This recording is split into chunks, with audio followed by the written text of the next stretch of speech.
Welcome to the Debrief podcast with Matthew Stephen Brown.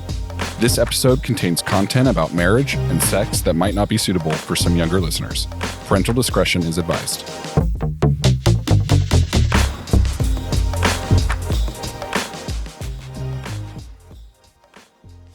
Hey everybody, welcome back to the Debrief. It is Miller time once again. Oh my gosh. They gave me such a good deal when they came on staff. We get them, 2 times. It's a twofer. It's a twofer. Yeah. So I appreciate you guys. We're having a special sale on love today. There we go. I love and relationships. Well, welcome back, man. I'm just so thankful for you guys and just appreciate you guys. And if you don't know who the Millers are, listen to the previous episode. We gave them an introduction and they kind of shared their story. So love you guys. So let's just jump right in. Adrian from I'd Rather Not Say. I've never been to I'd Rather Not Say. But it's a Adrian, small town. It's a small town. Yes. So Adrian, thank you for your question. This is a great question. I'm so sorry that you're going through this and I can't wait to hear what the Millers have to say about this. But the question is, what advice would you give to someone going through a spouse's infidelity? Thank you for being specific, Adrian. My wife of 4 years confessed to a sexting relationship, apologized, and we're doing all the right things, church, community, counseling. But I'm afraid I won't ever get over this feeling of betrayal. Who wants to jump into this one? I can take it. Okay. You got it, boss. Okay, thank you. It does sound like you're doing all the right things. So first of all, good for you. Keep pressing in. You are doing all the things that you can do. And it sounds like 2 of you are doing it together, which is even better. Very hopeful. Have hope. I'm going to start with saying that you will always have an injury in your marriage. Brad and I have walked through hundreds of couples through betrayal. That's actual area of expertise for me personally. Yeah. Not personally like between us, but personally, professionally. And Brad and I do this together with couples as well. So very familiar with it. And you will have an injury in your marriage, but as the result of the work you do, you can actually become better, stronger, and thrive even better than you could have ever imagined.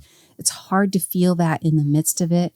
It sounds like you're in the hardest part, which is, the disclosure and learning all the details and just being able to look at your spouse and say, who are you, and even look at yourself and remember, who am I? Am I the fool? Am I the fool to keep trying and fighting? There's lots of questions and doubts, but keep pressing in because you will, along the journey, you will discover a lot about yourself and your healing. And the goal is for each of you to be transformed. And it'll be a whole new marriage, a whole new individuals and a whole new marriage because the marriage you had wasn't working. Right. Yeah. It really wasn't working. A lot of people will say, I just want what we used to have. No, you don't. Yeah. No, you don't. Because somewhere along the way, there was something broken in your marriage. I'm not saying as a result of that brokenness, what she's doing or did was the right thing to do. It wasn't. It wasn't a way. Creating a new problem isn't a way to handle an existing problem. Okay. So not excusing the fact that she betrayed, but the fact is that something was not right in your marriage. And you guys need to figure out what that was, the hows and the whys. Once you do, it'll equip you, empower you to be better than ever. Have hope. Hang on. Man, that's great. Great word. Yeah, Adrian, thank you so much for sharing this. I would say just know that it takes time. Again, you're doing all the right things. It takes time. And here's the picture that I want to leave with you. Everybody understands Lego, building things with those great little blocks that kill your feet when you step on them. And I'm going to make the analogy of trust. Trust is interesting because it takes a long time to build trust, but it's lost in an instant. Yes. So part of what you're feeling is that lack of trust, that void of trust, and you just don't know if it will ever get back. Yes, it will. Keep doing the right things. It takes time, just like taking those little Lego blocks one brick at a time and building something, building a house, building something beautiful, building the Empire State Building. It takes time. It's knocked down in an instant. Yes. Yeah, let me just say this, Adrian, and here's why I have hope for you. I love the word confessed. If I saw caught, that's a much different thing. Confession is a beautiful, beautiful thing because what this means is she felt bad about it and she felt prompted to come to you. And I just would really, really kind of plant my flag in that I like it. as, look, she was willing to share something that she obviously feels terrible about with you. And I think that is a precious, precious gift. And so I just always, always love confession over being caught, because it just gives me hope, because I think it's easier to trust, because what that tells me is, okay, if my spouse does something, she's going to come to me because there's a rift of honesty between us. And so I really appreciate that. And what I would say is there's a great book. I forget her name. You guys pull it up. Forgiving What You Can't Forget by Lisa TerKeurst. Yeah, Lisa TerKeurst. It's a great book. Even though it's a woman author and maybe her primary audience is women, Adrian, I would read that, because forgiving is not forgetting. And I love what you said. Did you say an injury? There will always be an injury in your marriage. Yes. And that's just a reality. And so can we move forward with that? And I've seen couples go through far worse, Adrian, and they've had incredible outcomes as they work through things. They got honest and they got real. And what I would say to all of our married listeners and singles is nobody knows what they're doing when they get married. And so we're trying to figure this out, and we're going to make mistakes. And what I would say is your wife made a mistake. And she messed up, and that's part of the learning experience. And so what can you do, when she's feeling whatever she was feeling, needy, unnoticed, unloved, underappreciated, there's some other guy that's giving her all this attention. How can you be the man that's like, no, I want to be that guy. Yep. How can I do that? Was there something I wasn't doing? You're not responsible for her choice to do this, but where can you maybe meet those needs that maybe, as guys, we get busy on our careers, we get focused, and sometimes we neglect our wives, and they have needs too in the marriage. And so I would just work on that. So great question. Okay, Annie Moss, this is our most famous question asker. We love Annie. Is it a guy or girl? We don't know. Because this person writes in a lot. Yes. They are. They change gender often.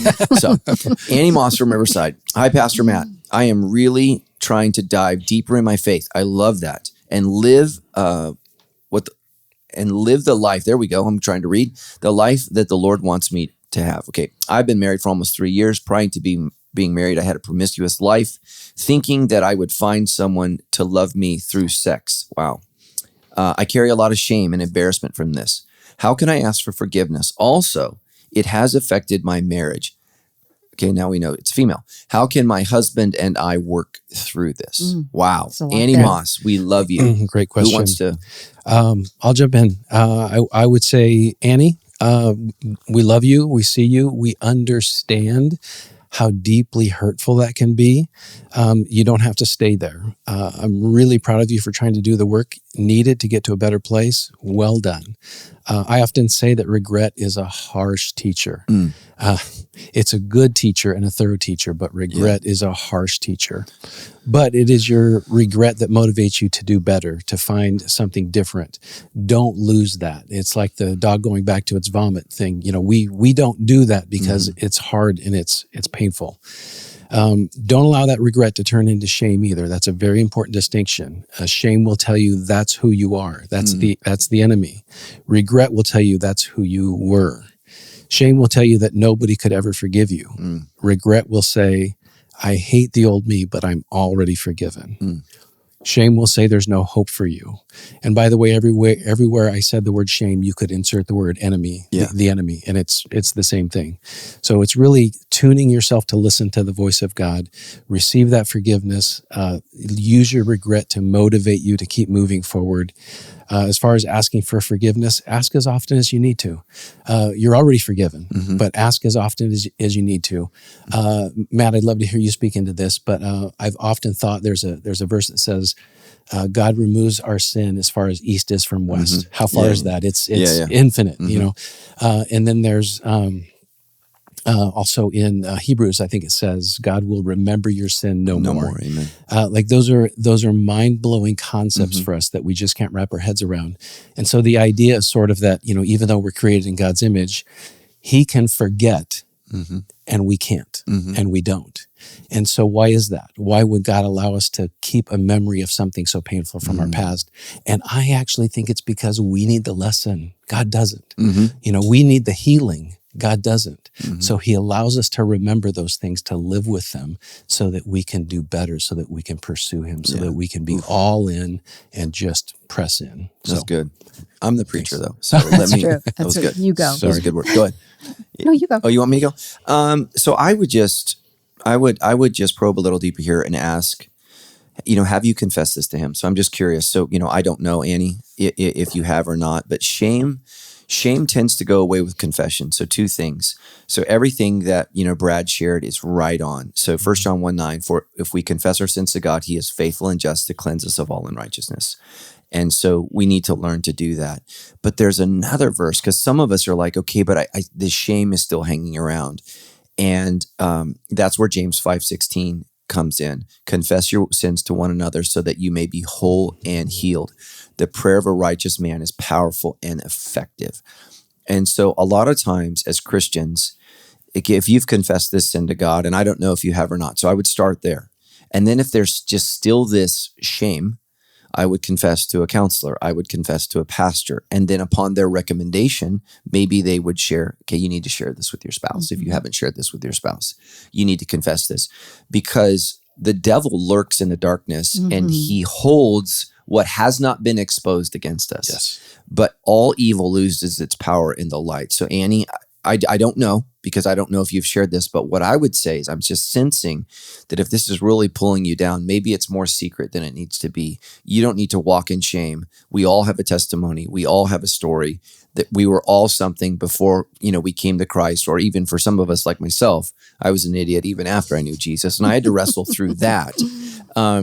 But just saying, okay, here's the truth, and here's what's happened, and just really putting that on the cross. And theologically, the question is what I did more powerful than what Jesus did for me on the cross? And just make it theological.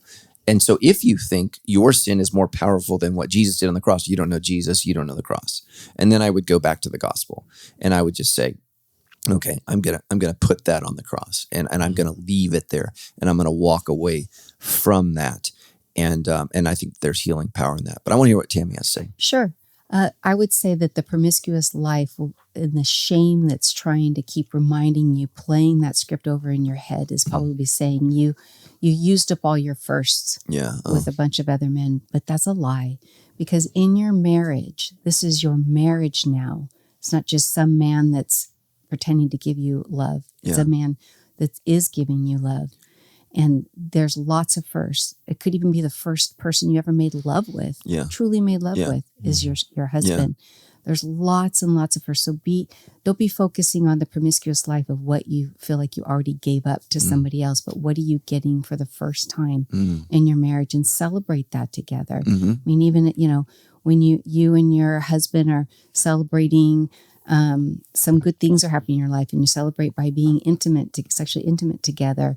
That's probably not something you did with other men. Maybe there's trials going on, and you find yourself just curled up together, and it ends up, again, in a sexually intimate experience. You're actually grieving in a sexually intimate way together. You probably never did that with another man. So there's so many firsts to look forward to. So focus, reframe on what are new beginnings, a new you with your husband. Yeah. Oh man, I love you guys. Wise words, boss. I know. Yeah, that's I know. There's a big reason we pursued Tammy. That was awesome. Okay, another Annie Moss. How would you deal with a spouse that claims to be a Christian but inconsistently bears fruit? I wonder if this is my wife that's in this. For example, occasionally attends church. That would be a problem. Believes that all sins are forgiven as long as you believe in Jesus. Okay, this isn't me. And that the Bible is up for individual interpretation. I don't know how you guys want to do this, because it's really kind of 3 questions. So do you want me to go? You want to go? What do you want to do? I think we should just lean in, Matt, and we should say this is an intervention. We're here for you. Oh, yeah. Thank you. I'll jump in. Yeah. There is a lot here. I would say, first, authentic love, the kind that we learn from Jesus, is different than anything else. It breaks down walls. It breaks down barriers. It's the kind of love that changes people. It changed me. It probably changed you, Matt. Yes. It probably changed you, Annie. Yeah. Don't stop loving your spouse. Don't stop praying for your spouse. There is power in that. That's what, again, in prayer, Matt, you talked a few weeks ago about connecting with God. And when we connect with God in prayer, it's because he wants to hear our hearts. He wants to hear from us. So don't neglect that. That's super important. Don't stop surrounding yourself with people who will love you and pray together with you and encourage you. The truth is you cannot fix your spouse. You can love your spouse and pray for them while they fix themselves, but you can't fix your spouse. We've seen that train wreck happen too many times. It doesn't turn out well. When your spouse is ready, they'll figure it out. One more thing, can I recommend a apologetics resource? So I'm gonna say check out str.org. I don't know if you're familiar with their work. Greg Kokel, it's Stand to Reason, but the website is str.org. The reason I think that's important is because for somebody who thinks the Bible is up for individual interpretation, or Jesus isn't really who he says he is, there's knowable ways that we can work through these things. Right. It's not just Matt's opinion that he's sharing on Sundays or Saturdays. Yeah. But for example, we've all seen the bumper sticker that says coexist, Right. that sort of implies that, all religions are the same. They're not. And there's ways that we can work through those. There's questions that we can learn to ask, to know if they're actually equal ways of going to heaven. Jesus said in John 14:6, I am the way, the truth, and the life. Nobody comes to the Father but by me. So, we know that Jesus was either telling the truth, liar, lunatic, or Lord. He was either telling the truth or he was crazy and didn't know what he was saying. But if you learn some of those good questions, those good grounding questions, not only will it make you better as a believer, but you just might be the right person to ask some challenging questions to your spouse as well. Yeah. I would just add, make sure that you're bearing authentic fruit yourself. Yeah. Be the example, and don't do it in a see what I'm doing, because then it's not authentic. Just be deep in prayer and deep reflection. Am I being authentic? Am I being real in my own life and bearing the fruit that will be contagious for him to see? Yeah. Yeah, I agree. And I would just say, instead of criticizing him when he doesn't go to church, affirm him when he does. I love that. That's what I would say. So I just love, I love it when, guys aren't dumb, have great sex after church. He'll figure it out. So be intimate. And just so you know, one of the things historically that the church has said is that one of the things we do as Christians on the Sabbath is lovemaking. It is a part of rejoicing in the new creation of God and the return of it. It's just one of the ways that we connect. And Jews have said this, and Christians, I don't care how conservative, have said that this is a part of some of the things you can do on Sabbath. And so it's just really, really important. So next I would just say, look, a lot of Christians believe a lot of stupid stuff. And so, part of the reason we go to church is to learn and unpack these things. And I would just, again, thank him that he comes, and then just really encourage him when he starts mentioning, hey, maybe I was wrong here. Praise God. Don't be like, see, I told you. Yeah. Just really, really encourage guys. I tell women this all the time. No female athlete wants a cheerleader on the sideline, but yet all these male sports, we have female cheerleaders. And why is that? Because guys need encouragement. And who does it come from? From a woman. And I just wish ladies knew how powerful their encouragement was. Okay, next one. Here we go. I don't know who's going first. Is it you? Okay. Yeah, poor Tammy. So, Annie, thank you. I have no idea how to say that name. Do you guys? Roanoke? Was it Canada? Virginia. Oh, Virginia. I Okay. think. Annie, thank you for your question. I really appreciate it. Is oral sex permissible in a loving, committed marriage? So, for those of you listening, thank you for the extra details. Loving, committed marriage. Those are important because I think that's going to play into how you answer this, Tammy. First, I want to start with everybody really listening to this, and what Matt pointed out is important, because nobody should ever feel forced to do anything sexual. Yeah. Okay, I really want you to hear that. So the loving, committed is much different. And even if there's a loving, committed relationship, there could be some sort of history of trauma for one or both of you that could be around any type of sex, oral sex, anything. You'd be surprised what could be a trigger for somebody. Yeah. And if that's the case and that is your spouse or that is you, that needs to be talked about. And sometimes you can't reclaim that as your own. Sometimes it's so severe that you just, I use the word reclaim, like we'll try to get couples to say, can you reclaim this and be able to overcome the trauma? And sometimes you can't. Okay, so I wanted to point that out first. But if it is loving and it's committed and you both feel safe, and there's no other interference from trauma or maybe history of pornography that you're questioning, that if you feel safe and it feels loving, yes. Wow. You want to go or me? I'm going to hear you first. Yeah. So I think I just thank God that Tammy's on this podcast. I think that, like she said, so the Bible says, and we're doing a series called Love Is, and is it May? Because I think love needs to be defined. So what we do in our culture is we define it by itself. Love is love. And I'm like, that's not very helpful. No. So what the Bible does is it doesn't say love is love. It says love is. And one of the things it says is that it never demands its own way. And so, in a marriage, there can be, things that, one spouse could be more, what would you say, creative in the way that they want to have sex. And one could be less, more conservative. Yeah, maybe. more conservative. Thank Sure. you. And that's okay. And so what you have to do is you have to learn to meet each other where you're comfortable at. And especially like if Tammy said, if there's trauma there, you really, really need to work through that. And part of loving your spouse is loving them no matter what's happened to them. And, sex is something I get to do with Tammy. It's not something she has to do. And so it's something that I am very appreciative of. And it's the coming together of two people in love where we're not demanding, our own way. And when, you look at so much of, sex in Hollywood, right? The whips and the chains and the pain. And I'm always like, man, that is not the purpose of sex. And I just pray for people who can only experience pleasure through pain. I'm like, okay, you need therapy there. And so what I would just do is, feel free in marriage to express your desires, but your desires can't manipulate, can't press, can't force. It's something that needs to be done. And in some marriages, oral sex is just not going to happen. And you just have to be not only okay with that, but celebrate that in the sex that you do get to have, because everybody's different. And, and again, for those who have viewed pornography, I viewed pornography probably starting, I don't know, age 11 to 22. That's not something that my wife, had. And so what pornography does is it puts ideas in your head that are not normal because there's a director saying, do this. And so we got to get that director out of our minds. For those of us who have viewed pornography, get him out of the room and then just say, okay, what does this look like for us to connect? Because this is about you two coming together in marriage. And that's just so important. So I'm going to kick it off to you.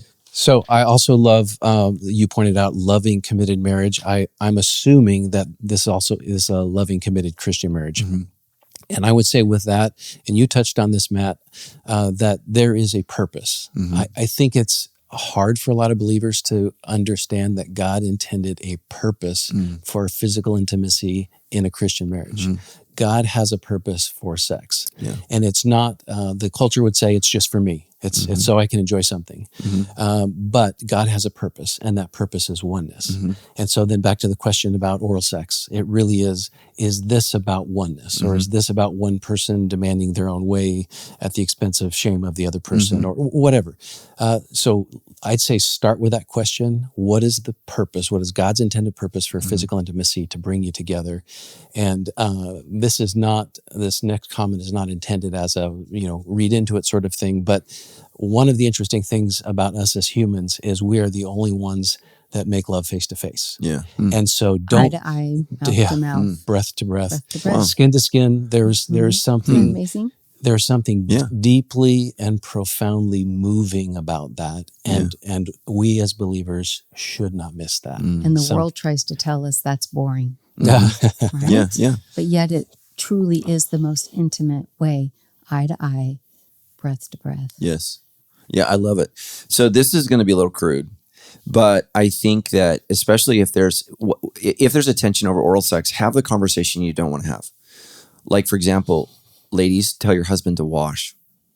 Like, you stink, you know? And so we just have to be aware of that if we have expectations, you know, we need to communicate, and intimacy is great, but it's also hard and difficult sometimes to be like, hey, your breath stinks. You know, do I have something in my teeth? And my wife's like, in all of your teeth. There's something in all of your teeth. You know, isn't that great as we age? All 7 of them. Yeah, my gums are just receding. My gums are like, we're done.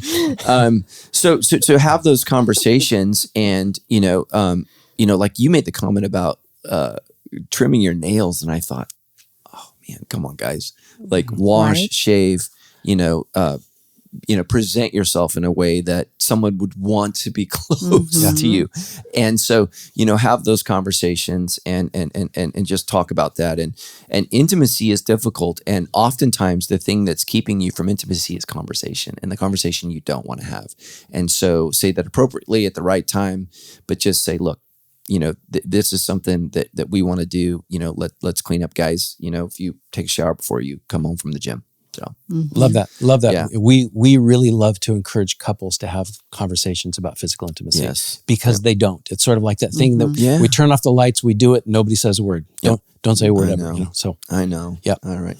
Okay. Last question. Annie again. Man, she is busy today. She is. Annie Moss, how can I help my wife who manages our home finances to understand that tithing is non-negotiable for me, even though she doesn't agree? This is interesting. Usually it's the opposite. In almost every case, I don't know if we could go back to the things, it's the husband.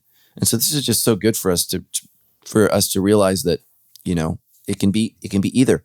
So I recently discovered that she hasn't been consistently tithing on our behalf, and that she didn't inform me. There's a lot going on here that isn't just about tithing. So I'm interested to hear how you guys talk about this. I'll jump in. Sure. So, gosh, Tammy, I talk about this all the time, which is that a husband and wife should seek to be united in all things, be on the same team. Super Bowl was recently, get jerseys and be on the same team. You have to live on the same team. This means tithing. This means finances. This means compromise at times for the benefit of the team. Jesus often answered a question with a question. Amen. I'm not Jesus, but I think that's a really good approach. So I'm going to answer with a question, which is, would God prefer a divorced tither or a married non-tither? I mean, what do you think? What do you think, Pastor? Married non-tither. Right? Yeah. So, yes, the point was made that you could be missing out on God's blessings. Yes, I think that's absolutely true. But again, you have to get on the same page. And you heard Pastor Matt say it today, that God would rather have a married non-tither. I think that's the word. Amen. And I would say this for all of our singles. This is why, I don't know if singles are just like, it's on marriage, I'm not listening. But this is why, and if you're a married person, tell your single people to listen to this. Because there are so many things that we don't talk about in dating that become problems in marriage. Absolutely. And one of the things is, what are your expectations for sex? Yep. Another is money. Yep. Like, sex, money, and kids, you guys could probably say like those three are the big icebergs that sink the Titanic of your marriage. And so one of the things I would talk about and be clear on is, what are the expectations of giving to the local church? And then I wouldn't just look for the bumper sticker. I would say, okay, what if money's tight? What if you're stressed? What does this look like if we go through a difficult time? What do we do? Because there's, I think in tithing, which if we don't press, as long as there's money. Well, I don't know of a couple of our church who couldn't use an extra 10% somewhere. So I would just say, if I'm a dating couple, I would have this conversation. And then the next conversation is, I just really think this is the huge part. She didn't inform me. That's the part that bothers me the most as a couple, because what that means is there's hiding that takes place. And I don't like that anywhere at any time. I would not be happy to find out that my wife had been hiding anything from me. That would just make me feel like, okay, what are we doing here? That's darkness. That's I don't want to live a secret life. I don't want to be hiding things from you. I don't want you hiding things from me. So the bigger issue to me, Annie, is the hiding rather than the tithing. And so So here's how I would work this. I would start there. Hey, I feel really upset that you kept this from me.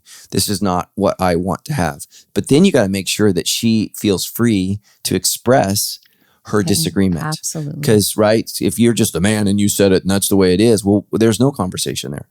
So then I would say is, how do you compromise, and what is a number that she can agree on? 2%, 4%, 5%, with the goal, and just say, hey, eventually I want to get to 10%. This is my conviction. Where are you able to meet me in this? And then you can hold her accountable to that, because then you circle back and you say, okay, hey, we agreed to this. If there's plenty of money to tithe and it's just I don't theologically agree with that, then you're going to have to figure out, because not all Christians agree on the principle of tithing. They just don't. I agree on it. I think that's where you guys are theologically. I just decided when I read Malachi 3 and I said, okay, the Lord is going to bless tithing. Like, I read that and I went, that's for me. It's settled it. So it's not a matter of whether I have to. When God says he blesses something, I'm going to do that, because I feel like why wouldn't I want that in my life? And so, that's something that I don't feel like Tami and I have to do. It's something that we get to do, where we receive the blessings of God. And I have lived a life of blessing. And we have been tithers it'll be 28 years, in a couple of weeks. So, and we've tithed when we had money, we tithed when we didn't have money. And now we give over and above that, because our kids are grown, my girls are married, we're almost through college. Like, we have more discretionary income. And I want people to listen to this. Even if I want to give to a charity or something, I give it through our church. And here's why. I don't need the credit, and I want Jesus to get the credit. So if there's somebody that needs money, I want to run that through the church, because I want people to know that I am giving this not because I'm a good person. Yes. I am giving this because Jesus is amazing and he's changed my life. And I want the church to be a funnel of my financial blessings. So if I'm going to help an orphanage, if I'm going to help, you name it, I fund it through the church. I don't give money to the Red Cross. I give money to Sandals. Sandals gives the money to Convoy of Hope, right? And Convoy of Hope, when that money hits the ground in Ukraine, in wherever, it's in the name of Jesus, unapologetically in the name of Jesus. The Red Cross forgot the cross. Okay, they forgot it. And it was a great organization, but it's not now. And I want people to know. Yes. So that's where I am. And so I believe that generosity should flow through the church, man. And so anyways, I'll be praying for you. Money's always an issue. Tami and I, we did have to talk about money the other day. I was like, look, man, the credit card's a little crazy. And what I didn't realize is she had paid for a bunch of stuff for the church on her credit card. Because it was like $12,000. I'm like, hey girl, I don't know what's going on here. It's a good thing you're donating to the church. But we need to have a talk about this. And so she was putting we're redoing the offices at Sandals, and she put a bunch of stuff on our credit card. So I was like, okay, that's fine. But this feels like I'm like, why is this much money at IKEA? Like, what is happening? So are we selling drugs? What is going on? So, I think those are hard conversations. And I would say this, Tami and I struggled for about 10 years with money, paying bills specifically. And for her, she's a 6 on the Enneagram. So she operates out of fear. That's just kind of a scarcity mentality. And I had to earn her trust in saying, okay, because my mentality was, I can make more money. Like, okay, I can do this. So what we're going to give to the church. And so what I would just do is how can you make her feel comfortable? I talked way too long. No, you did great. I actually just going to tie both yours and Brad's responses together. It's going to be good. Yeah. Yeah. I also saw the glaring problem was that there's a secret. Yeah. And they're not united, is what Brad said. So I would say press into that first instead of accusing her and saying deal breakers. You know how I feel about this, and towering over it. Seek to understand. Help me to understand first why you feel like you need to skip tithing sometimes. I want to understand. Because if you go in with this is not how it's supposed to be, then she's just going to want to hide more. Not that that's right. I'm not condoning that, but it's glaring to me that obviously there's something going on where she doesn't feel like she can't share those things with you possibly, or there could be something else. But press in. give her grace and just seek to understand. Yeah. Can I add one quick thing? Actually, something you said, Matt, really made me think about this. One of the benefits that Tammy and I get from working with other couples is things come out of that. Like we talked about bumping into somebody's brokenness. That came out of working with somebody else. We were working with a couple one time, and the wife said to the husband, she said, I just want to be invited to have a voice in these situations. So good. Such powerful words and such a beautiful way to kind of ease into that. So anybody who's married knows there's something that you're terrified about having a conversation over. Start with inviting your spouse to have a voice. I think it's just a really great place to start those conversations. Yeah. Okay, last question. Shelly from Instagram. Thank you, Shelly, for sending in your Instagram question. I really, really appreciate that. And for everybody who has sent those questions, thank you for being so brave and posting that question. It takes a lot of courage to do that. How does marriage survive when their spouse is incarcerated? Wow, this is a heavy one. There's a definite lack of resources like counseling. Oh man, I'm so sorry, Shelly. What do you guys think? That's a huge question. It's a big question. This one was one we didn't get to look at ahead of time. Okay, sorry. But it's okay. Maddie told us a little bit about it, but that is a hard situation. And so you don't have those resources, but you do outside of that. So seeking support. How can you seek support for yourself? How can you still love and pray for your husband who's incarcerated? But you need lots of support. You need lots of figuring out when he's out. I'm hoping he does get out one day. That what's your life going to look like? But there is counseling for you. Yeah, that's huge. And I would just say this. So the key question is how long? Because it's not just prison. Our military families, we have husbands that have to go away from their wives for a year. And I don't think we think about that. It's like every time, President Biden's getting ready to make a decision, I think about all the wives in our church. I think about all the kids in our church that if he makes decision A, then dad is gone for up to 14 months. And that is a lot of pressure on a family. And so, Shelly, this is something that, forced separation, either through incarceration or, military, is something that families have to deal with. And so what I would look into, and I don't know this, if there's a support group for that, I don't know if there is. I'm going to reach out to Soul Care, and I'll have our Debrief team get back to you to see if there's something specifically for that. But there's no shame at Sandals Church. His crime is not your crime. We're here for you, and we want to help you. And we do have couples in our church where spouses have spent time in jail and they have a thriving, healthy marriage. My big question here would be, is this a 20-year incarceration, 30-year incarceration? What does that look like? Because now we're talking about a lifetime. Or is this a year or 5 years? What is that, and how can we help you negotiate that? And so there are significant challenges here. But so the question of how, I don't know how, but what we can say is, as a church, we're here for you, and we want to come and walk alongside you to help you get through this situation. And we'll be praying for you. And I'm so sorry that this has happened. But incarceration is a real deal. Yes. It's difficult. I would just add that think about some parents in this situation will have a tendency to overcompensate, and some will have a tendency to undercompensate. And for the kids involved, they don't know what it looks like to have a normal. Yeah. So again, I think that's one of the beautiful things about what God intended for the church is there are people, there are men, for example, that would love to take your kids fishing or taking them to the park and learn how to throw a ball or whatever it is. But try to be engaged with other people. Church community is preferred, and figure out what sort of a normal looks like, and do your best to kind of replicate that, so you're not overcompensating or undercompensating. We've seen both happen. Man, that's a great word. All right, man, I appreciate the Millers. Once again, if you guys want to get involved with marriage, go to sandalschurch.com/marriage. Look at that. It's almost like I'm professional. You are professional. So thank you guys so much. I'm going to be praying. And for everybody listening, please be praying for our marriages at Sandals Church, and be praying for the Millers as they lead just such an important ministry at our church. So we love you guys. Thank you for listening, and hopefully you'll tune in next week. Love you. Hey guys, thank you so much for listening to this episode. My book, Every Day a Miracle, comes out March 5th. Please pre-order today. It is a book about a journey towards trusting God who heals inside and out. Thanks for watching the episode.